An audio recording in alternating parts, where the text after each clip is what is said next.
Well, I'm going to Trader Joe's and to Sam's Club, get some gas.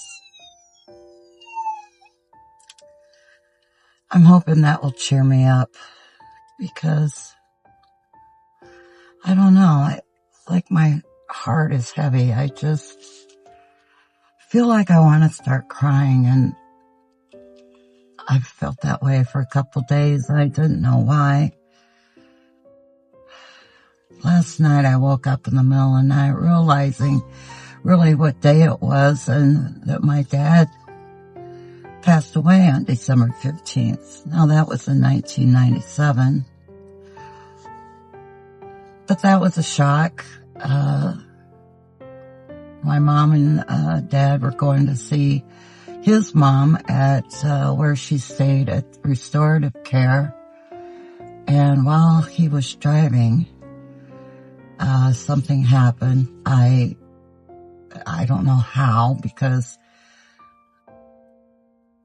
I know he grabbed his heart, and I know Mom was able to get the car pulled over. They were on the interstate, and I know she was able to drive him 90 miles an hour in her little Chevy Beretta to the hospital. And they were there for a few hours before Mom called me to tell me that they were in the hospital, that Dad had had a heart issue. And okay, so I thought they had just got there. No, we've been here for a few hours. My God. So I went right up there, and not knowing what to expect. And when I walked in, my dad's sitting up. He's in good humor. He's kind of cracking jokes. Mom didn't seem that upset. And so we're all chatting, and the doctor comes in, and he's like, so you know what's going on, right? I'm like, no, not really. Why? What's going on? He's like, well, your dad, has a torn aorta, and we're going to fly him to Iowa City Hospital, and he might not make it there. And it gives me goosebumps thinking about it. I ran out the door. I ran outside, and I was crying. And I remember I called my friend, and I was sobbing so hard because but they seemed so normal. And it was like, then the doctor come in and said that.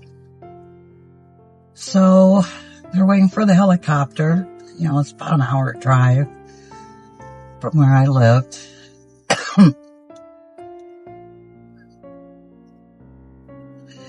And I went home. I can't remember if I packed a bag. I don't think I did. I just wanted to get to the hospital. And I drive fast anyway, so I drove even faster that day. And of course I beat the helicopter to the hospital. And so I was waiting for him to get there. And when I found out he was there, and they told me, you know, your dad's arrived, and they took me to where he was on a gurney, to talk to him before he went into surgery. And I gave him a kiss. He gave me a kiss. And I said, I love you, Dad. And he said, you better. He always said that, and kind of laughed. And then he looked up at the nurse behind, looked over his head, said to the nurse, oh, I suppose you want a kiss too. And she laughed. And he grabbed my hand.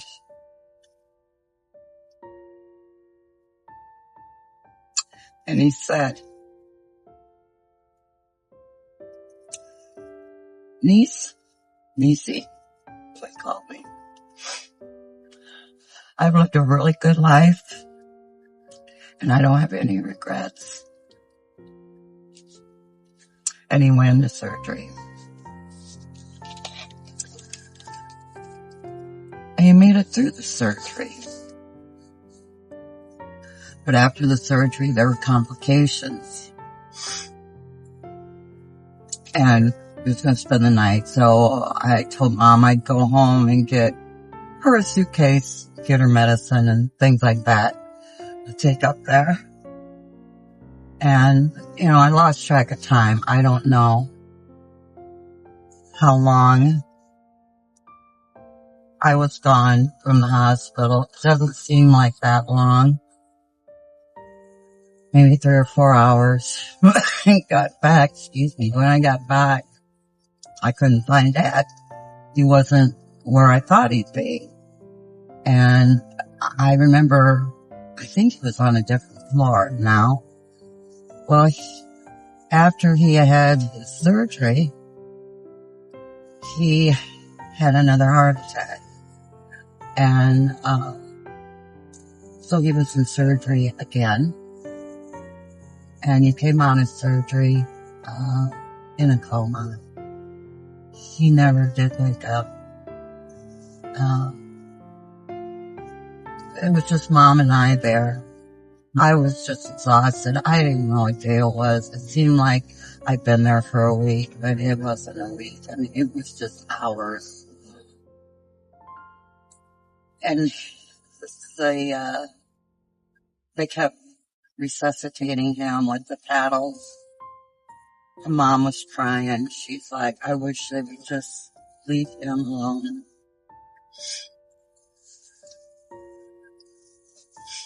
We're watching the monitor and I saw his blood pressure just kept dropping. So I called my sister to tell her what was going on. I guess that was earlier. Then I called her again. She wanted to know if he was going to make it through. I said, I don't think so, Deb. She's like, well, should I come home? That was up to her. She didn't. Of course, there wasn't time for her to get there anyway, so. And it's not just my dad dying. It was what was happening in my life at that time when my dad died. My husband and I had split up, and I'm dating someone else. Someone else that I married. Another mistake I made. And my first ex-husband, the one I had my 4 sons with, of course, he came to the visitation. And my second ex also showed up.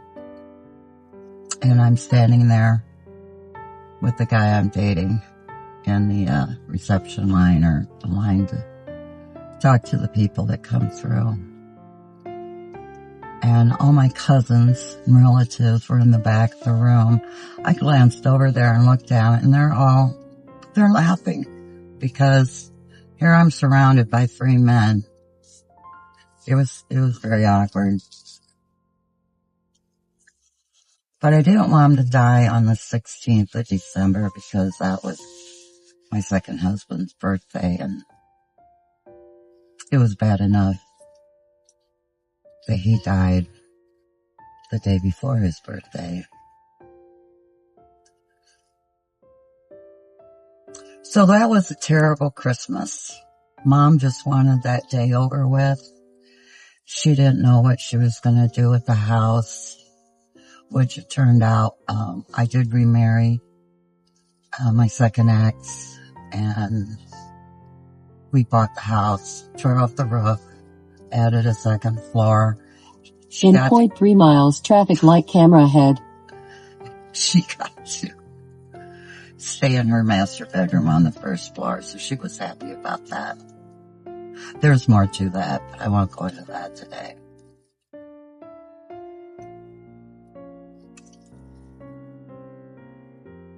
And I guess I just realized that I was really close to my dad. I think closer to him than my mom. I just enjoyed being with him, even though he told the same damn jokes all the time. But yeah, I miss him, and I miss how the holidays were. Now my mom is gone too. I also watched her pass away.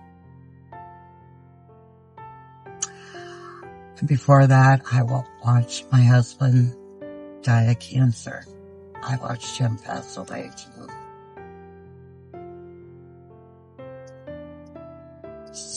So for some reason this year,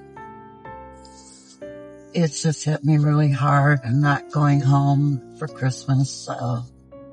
My new husband and I live in Arizona. And last year when I went home to Illinois for Christmas, the kids were all so busy and they had other family functions to attend. I only really got to see them one day. It just wasn't worth all the effort and frustration of flying at that time of year. And now I'm not even in the mood to buy Christmas gifts. I think everybody's just going to get a gift card because it just seems like too much effort. I don't even want to think about Christmas gifts or Christmas. So I'm hoping this trip to Trader Joe's will cheer me up, and when I get home, I'll show you all these things I bought, because I've been watching this show on All Recipes. Her name's Nicole, I think. She had like 7 recipes you make with all things from the frozen food department at Trader Joe's. And I haven't been there in a while, so I thought, I'll go today and find some fun things to fix, to eat. Eating always makes me happy. I hope you're having a better day than I am.